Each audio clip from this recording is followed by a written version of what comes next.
सूक्ष्म और लघु उद्योग को बढ़ावा देना सरकार का मुख्य लक्ष्य। चंपई सोरेन। दिल्ली के भारतीय अंतर्राष्ट्रीय व्यापार मेले में झारखंड पैवेलियन का उद्घाटन राज्य के कल्याण एवं परिवहन मंत्री चंपई सोरेन ने मंगलवार को किया। दुनिया के सबसे बड़े मेले में से एक भारतीय अंतर्राष्ट्रीय व्यापार मेला प्रगति मैदान में शुरू हुआ। G20 समिट के बाद प्रगति मैदान में दूसरा बड़ा आयोजन किया जा रहा है।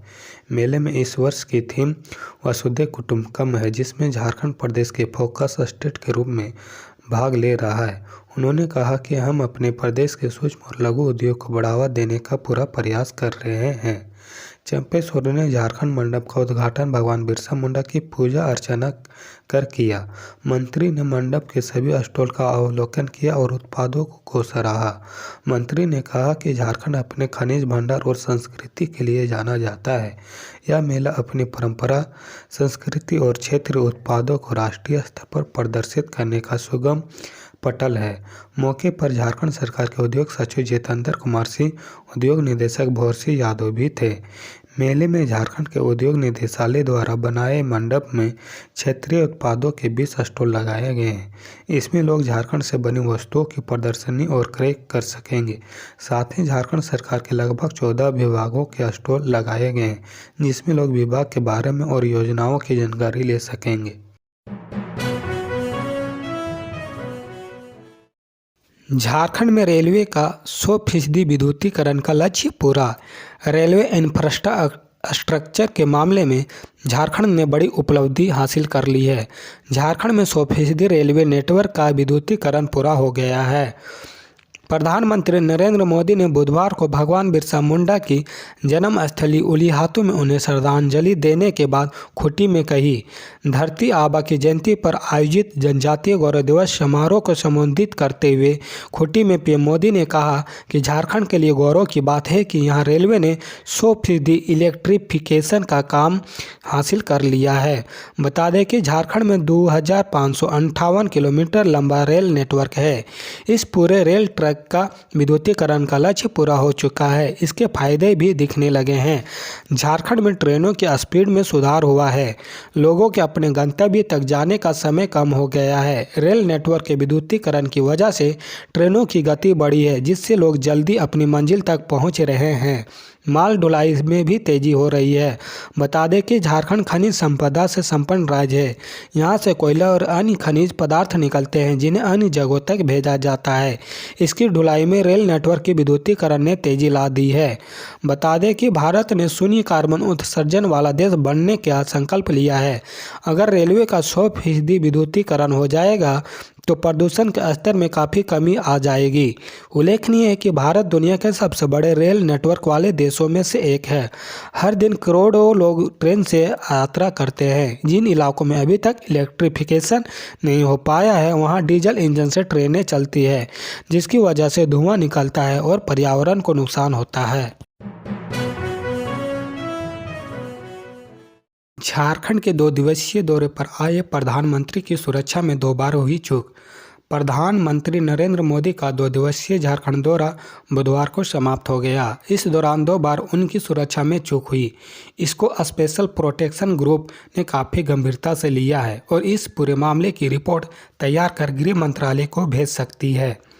प्रधानमंत्री की सुरक्षा में पहली चूक मंगलवार को तब हुई जब उनके काफिले में हरमू रोड पर एक बाइक सवार घुस गया। इससे सभी सुरक्षाकर्मी सहम गए। बाइक सवार के बारे में अब तक पता नहीं चल पाया है। हालांकि रांची पुलिस धुरवा और सेल सिटी के इलाके में उसकी सरगर्मी से तलाश कर रही है। दूसरी चूक बुधवार को हुई। प्रधानमंत्री सुबह के समय बिरसा मेमोरियल जा रहे थे। इसी दौरान उनकी सुरक्षा घेरे को तोड़ते हुए एक महिला काफिले के सामने आ गई। इससे सुरक्षाकर्मियों में अफरा तफरी मच गई। एसपीजी की टीम ने पीएम की गाड़ी को घेर लिया। महिला को हटाया गया, फिर काफिला को आगे बढ़ाया गया।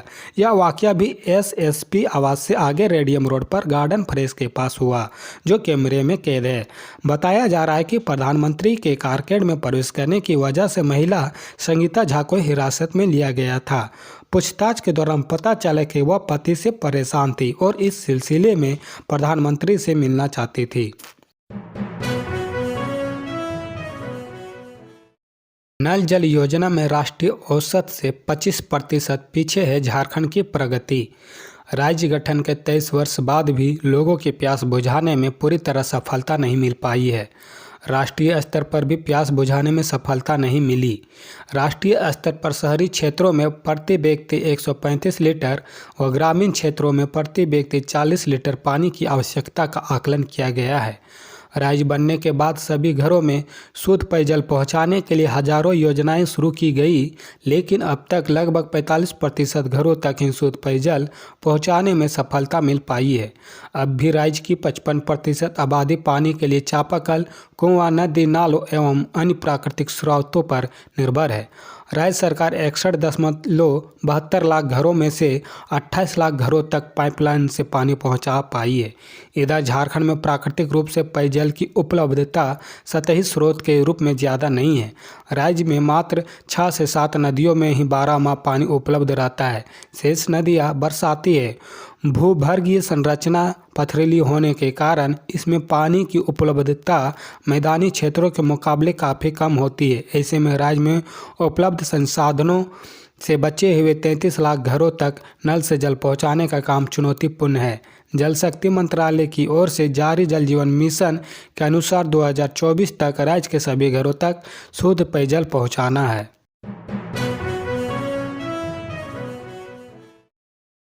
बीएड के चौथे काउंसलिंग के बाद भी खाली रह गई 3000 सीटें। JCECB ने विभाग को लिखा पत्र। झारखंड में चौथे राउंड की बीएड की काउंसलिंग पूरी हो चुकी है। इसके बाद भी 3000 सीटें खाली रह गई है। आगे क्या करना है, इसके लिए झारखंड संयुक्त प्रवेश प्रतियोगिता परीक्षा परिषद ने झारखंड उच्च एवं तकनीकी शिक्षा विभाग को पत्र भेजा है।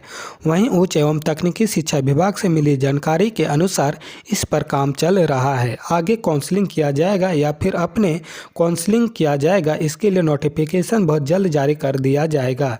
झारखंड में बीएड के कुल 133 कॉलेज है, जिसमें से 4 सरकारी कॉलेज है, 129 निजी कॉलेज है। इन सभी कॉलेज में कुल 13,400 सीट है। 4 काउंसलिंग के बाद 10,400 ही सीट भरा है। सभी कॉलेजों में लगभग 100 सीट है। वही देवघर बीएड कॉलेज में 200 सीट है। मालूम हो कि पिछले साल भी बीएड की यही स्थिति रही थी। काउंसलिंग खत्म होने के बाद भी सीट नहीं भरी थी, जिसके बाद ओपन काउंसलिंग करने का आदेश जारी कर दिया गया था। इस साल भी संभवतः ओपन काउंसलिंग किया जा सकता है। पहले, दूसरे, तीसरे और चौथे राउंड के काउंसलिंग में 6 अलग अलग तिथियों पर काउंसलिंग की गई थी। इस दौरान रजिस्ट्रेशन से लेकर सभी अन्य काम किए गए थे।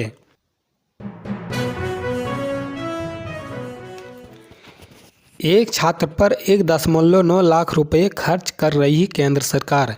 झारखंड में 89 एकलव्य स्कूल को मंजूरी, खुले सिर्फ कुछ।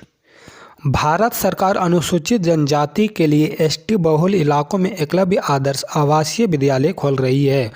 उसको सीबीएसई से संबद्ध किया जा रहा है।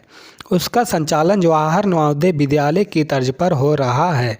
झारखंड में 89 एकलव्य विद्यालय खोलने की मंजूरी मिल चुकी है, लेकिन राज्य में अब तक सिर्फ 7 एकलव्य स्कूल खुले हैं। दूसरी तरफ पड़ोसी राज्य छत्तीसगढ़ और पश्चिम बंगाल में क्रमशः 74 और 8 स्कूल स्वीकृत है। छत्तीसगढ़ में 73 स्कूल खुल चुके हैं, जबकि पश्चिम बंगाल में 8 में से 7 स्कूल संचालित हो रहे हैं। दक्षिण राज्यों की स्थिति और बेहतर है। आंध्र प्रदेश में सभी 28 स्कूल खुल चुके हैं। कर्नाटक में 12 स्कूल चालू स्थिति में है। केरल में 4 को मंजूरी दी गई थी और सभी 4 स्कूल संचालित हो रहे हैं। महाराष्ट्र में 37 में से 37 स्कूल में पढ़ाई चल रही है। मध्य प्रदेश में 70 स्कूल मंजूर किए गए हैं। यहाँ 63 स्कूल खुल चुके हैं। राजस्थान में 31 में से 30 स्कूल खुल चुके हैं। सिक्किम, तमिलनाडु में सभी स्कूल खुल चुके हैं। भारत सरकार ने अनुसूचित जनजाति के बच्चों को गुणवत्तापूर्ण शिक्षा देने के लिए 1997-98 में एकलव्य आदर्श आवासीय विद्यालय की शुरुआत की। वर्ष 2018-19 में इसके लिए विशेष योजना बनाई गई। तय किया गया कि 6ठी से 12वीं कक्षा तक के स्कूल में 480 छात्र होंगे। शुरू में संविधान के अनुच्छेद 275 के तहत इन स्कूलों का अनुदान दिया गया वर्ष 2018-19 में सरकार ने तय किया कि 50% या अधिक और 20,000 एसटी आबादी को हर ब्लॉक में एक एकलव्य मॉडल आवासीय विद्यालय की स्थापना होगी। ये model residential school Jawahar Navodaya Vidyalaya के समक्ष होगा। वर्ष 2021-22 में यह भी तय किया गया कि ऐसे प्रत्येक स्कूल की लागत को 20 करोड़ रुपये से बढ़ाकर 37.8 करोड़ रुपये कर दिया जाएगा। पहाड़ी और कठिन क्षेत्रों के लिए इस राशि को बढ़ाकर 48 करोड़ रुपये कर दिया गया है। भारत सरकार का मानना है कि इससे जनजातीय छात्रों के लिए बेहतर बुनियादी सुविधाएं बनाने में मदद मिलेगी।